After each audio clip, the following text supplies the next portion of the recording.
தூய திருமுழுக்கு யோவான் ஆலயம், கரையான் சாவடியிலிருந்து பிச்சை மணி. தந்தை, மகன், தூய ஆவியாரின் பெயராலே ஆமேன்.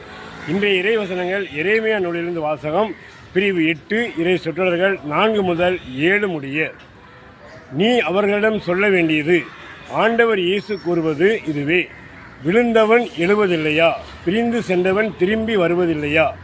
ஏன் இந்த எருசலேம் மக்கள் என்னை விட்டு பிரிந்து சென்று பொய்யை நம்பிக்கொண்டு இருக்கின்றார்கள்? ஏன் திரும்பி வர மறுக்கின்றார்கள்?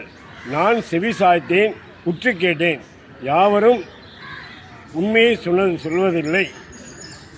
நான் என்ன செய்துவிட்டேன் என்று கூறுகின்றார்கள் தவிர தாம் செய்த தீச்செயலுக்காக வருந்துவதில்லை. போர்க்காலத்தில் விரைந்து செல்லும் குதிரையைப் போல அவர்களும் தங்களது வழியில் விரைந்து செல்கின்றார்கள். வானத்து கொக்கு தன் காலங்களை அறிகின்றது. புறாவும் தகைவிலானும் நாரையும் தங்கள் இடம் மாறும் காலங்களை அறிந்து கொள்கின்றன. ஏன் என் மக்கள் ஆண்டவரின் நீதியை உணர மறுக்கின்றார்கள்?